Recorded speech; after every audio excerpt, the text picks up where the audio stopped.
Buenas noches, bienvenidos a su video semanal.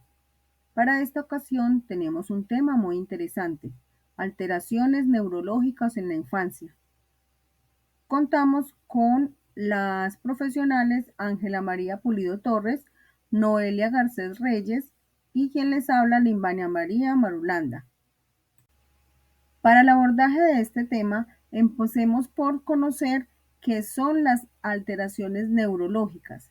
Son todas aquellas deficiencias en cuanto a estructura y funciones neurológicas del ser humano. Estas poseen gran influencia del entorno. Se desarrollan desde etapas tempranas como la gestación y se hacen visibles en edades posteriores del desarrollo, incluso hasta la edad adulta. Para mayor comprensión de esas alteraciones, hemos tomado dos trastornos. Uno de ellos es el trastorno por déficit de atención e hiperactividad. En este evaluaremos varios factores genéticos, epidemiológicos, neuropsicológicos y cognitivos.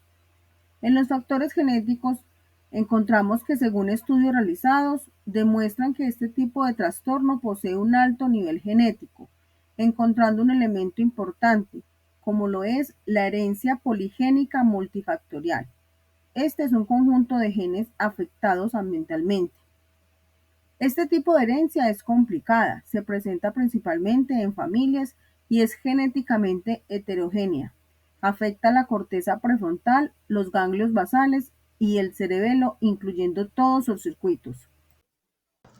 Bueno, continuando con los factores epigenéticos del trastorno de TDAH, este término principalmente fue emitido por Waddington, quien en su época estableció que existía una relación entre el genotipo y el fenotipo. Allí una imagen donde muestra el genotipo y el fenotipo. También se atribuye a que es un trastorno de los neurotransmisores, el cual es controlado por el lóbulo prefrontal. Según estudios que realizaron, se menciona que este trastorno es heredable. Sus causas pueden atribuirse a múltiples factores, como lo son el biológico, el genético, de estrés y ambiental. La epigenética sobre el fenotipo se puede apreciar cuando se evidencia que un par de células de un mismo organismo comparten la misma secuencia de ADN, pero estas se distinguen al momento de expresar el ADN. ¿Esto qué permite? Pues permite que cada célula tenga su identificación. Las diferencias celulares del mismo organismo se deberán a la variación de las proteínas, las cuales son impulsadas por el factor espacio y tiempo en el que el organismo se encuentre. Los factores epigenéticos también dependen de una señalización. Estas son tres. Se llaman epigeneradores, indicador epigenético y mantenedores epigenéticos. A continuación los explicaré. Los epigeneradores son esas señales madurativas que hacen que los indicadores se activen. El indicador epigenético se refiere a esas proteínas que recogen los mantenedores. Y finalmente, los mantenedores epigenéticos actúan modificando la metilación del ADN. Voy a explicar qué es metilación. Esta es una modificación química por parte del ADN y de diversas moléculas, las cuales generan muchas más células. ¿Todo esto con qué fin?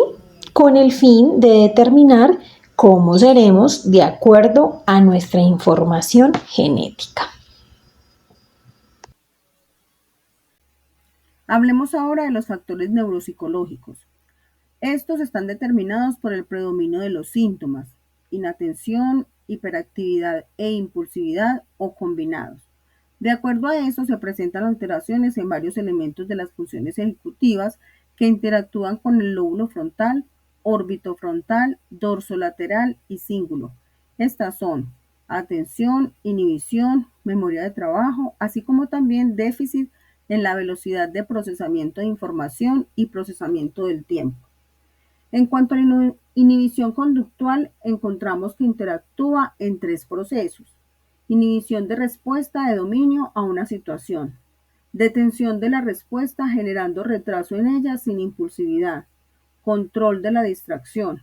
Y se presentan también cuatro funciones: memoria de trabajo, autocontrol de las emociones y la motivación, comunicación interior y sintetización de la información.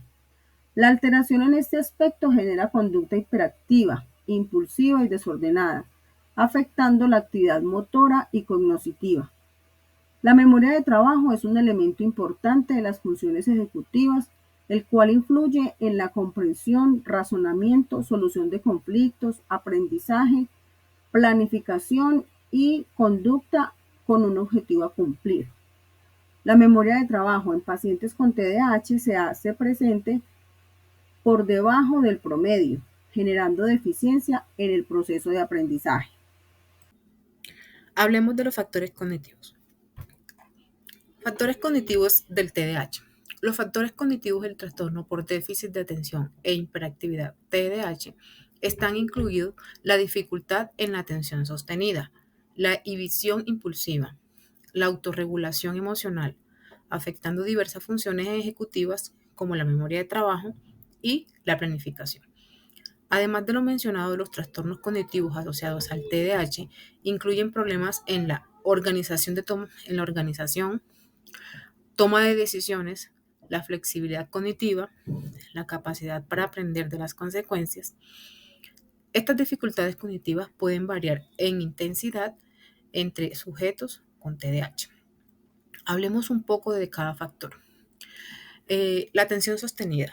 Esta se ve comprometida, lo que significa la dificultad de mantener la concentración en tareas muy específicas durante periodos muy prolongados. La inhibición impulsiva se refiere a la tendencia a actuar sin pensar en las consecuencias. El déficit en la inhibición de la conducta conlleva a un retraso o deterioro en el desarrollo de cuatro funciones neurológicas. La autorregulación emocional. Esta implica dificultad para manejar las emociones de manera efectiva. Las funciones ejecutivas son procesos mentales superiores que supervisan y regulan el comportamiento. La memoria de trabajo es esencial para tener y manipular la información temporalmente. En sujetos con TDAH suele ser muy débil. La planificación es la organización y esa capacidad para establecer metas y que puedan resultar muy desafiantes para ellos. Continuando con el trastorno del espectro autista. Bueno, estudios realizados han demostrado que este tipo de trastorno tiene un componente que, aunque en su totalidad, por tanto, aún no se considere relevante las características observables del niño, es complejo, como en otros trastornos, la identificación concreta de los genes responsables de este mismo. En gemelos monocigóticos, aquellos que comparten igualdad genética, el porcentaje de padecimiento es de un 60 a 90%.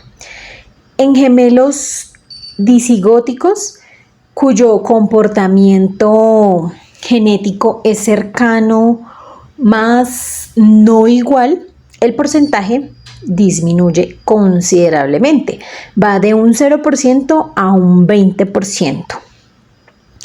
Dentro de sus factores genéticos, diversos autores apoyados en la corriente psicodinámica manifestaron que el autismo como causa se presenta de una forma intrapsíquica.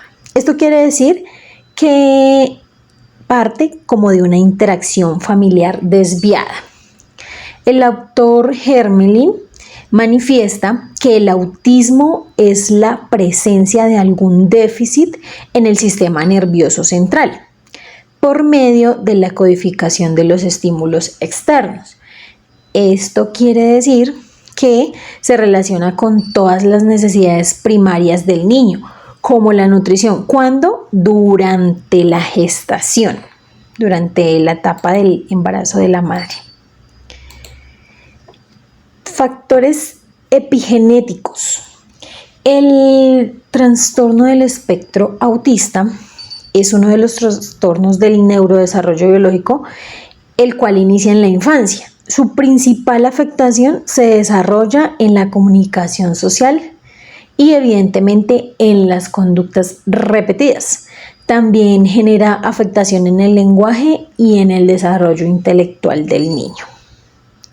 Esto también depende del caso y de la evolución. Esta enfermedad también puede ser, este trastorno también puede ser crónico. Dentro de los criterios, dentro del DSM-5, a través de las etapas del desarrollo, los síntomas evolucionan de manera diferente, ya que influye el sexo, la edad y también algunas comorbilidades. Dentro del criterio A evidenciamos la interacción social, que se manifiesta por 3 causas o 3 síntomas. La disminución en los intereses y en las emociones, a tal punto de que el niño llega a pensar que es un fracaso para la sociedad.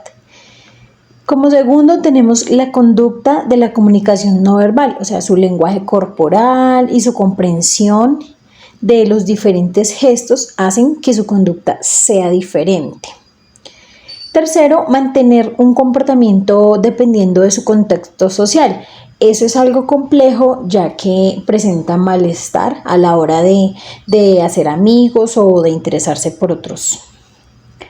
En este criterio cumple un papel importante esos comportamientos restringidos o repetitivos, lo cual hacen que se deba especificar la gravedad.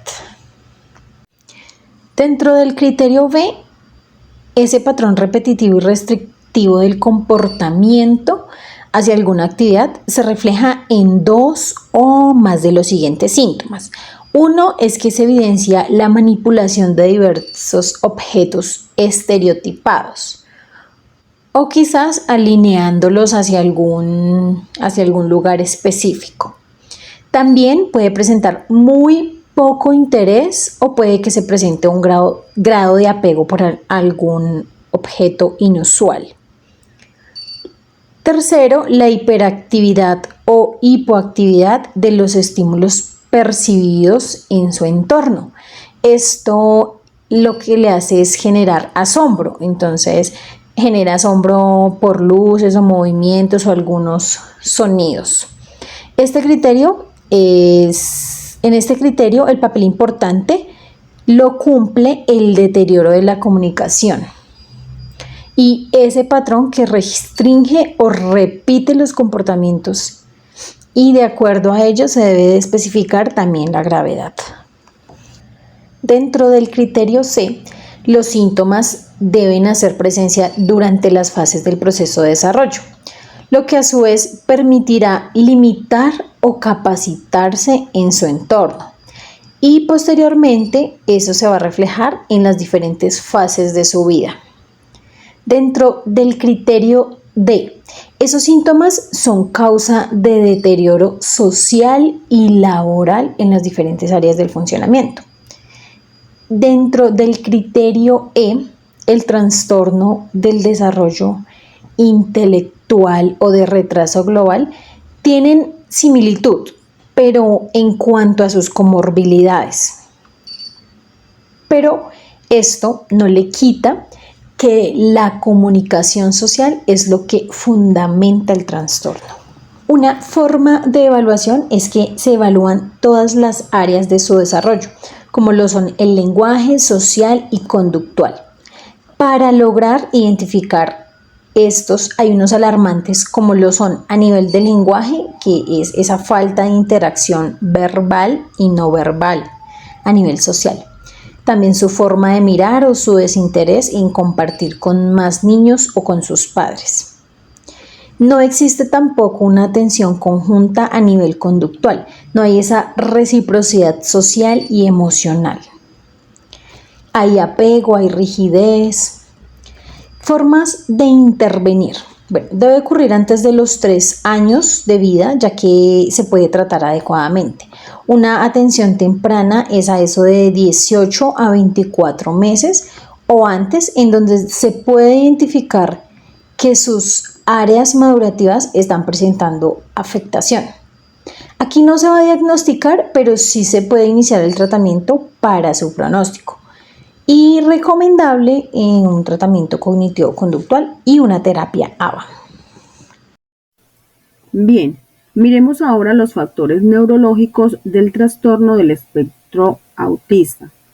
En este trastorno se presentan características específicas, las cuales influyen de forma representativa así: alteración ejecutiva, deficiencia en la percepción y el procesamiento de la información recibida, presentando adicionalmente variabilidad en las habilidades cognitivas. Por ejemplo, coeficiente intelectual. En las 3/4 partes de la población con el trastorno del espectro autista, el coeficiente intelectual está por debajo del promedio, mientras que en el resto de la población, que es aproximadamente un 3%, sucede lo contrario, está por encima en un nivel superior. Veamos ahora la atención. Dificultad en el desarrollo de la atención en cuanto a la información visual propia con respecto a la de otros individuos, lo cual permite la coordinación social de la atención con el entorno, involucrando procesos como el aprendizaje, el desarrollo del lenguaje, pensamiento simbólico, cognición social y destrezas sociales. Esta se desarrolla en los primeros meses y se puede percibir su alteración a finales del primer año de vida. A medida que se da el desarrollo del niño, se evidencian esas alteraciones en menor grado. Sin embargo, pueden ser más persistentes, generando alta valoración diagnóstica. Memoria. La memoria contextual se altera, mientras que la memoria implícita, corto y largo plazo, funcionan de forma adecuada. Se evidencia la utilización de estrategias diferentes para procesos de codificación, significancia y recuperación de información. Las fallas de memoria están relacionadas con el déficit de procesamiento de la información social. Por último, tenemos el lenguaje. Se evidencia alteración en el contenido, la forma y el uso del lenguaje. De acuerdo a la variabilidad, se puede presentar un déficit total del lenguaje verbal hasta un avanzado manejo de vocabulario según el tipo de autismo. Para un autismo clásico, se presenta a nivel inferior en la capacidad lingüística. En cambio, para el autismo Asperger se da una mayor capacidad lingüística.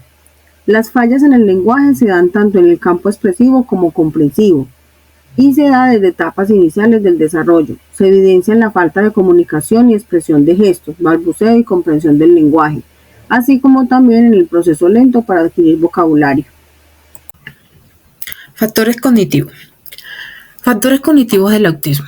El autismo es un trastorno del neurodesarrollo que involucra una integración compleja de factores genéticos y ambientales. Los factores cognitivos asociados con el autismo incluyen diferentes procesamientos de la información, como lo son la percepción sensorial, patrones de pensamiento rígido y enfoque en áreas de interés específico. Estos aspectos cognitivos varían ampliamente entre las personas con autismo, ya que el espectro autista abarca una gama diversa de habilidades y desafíos.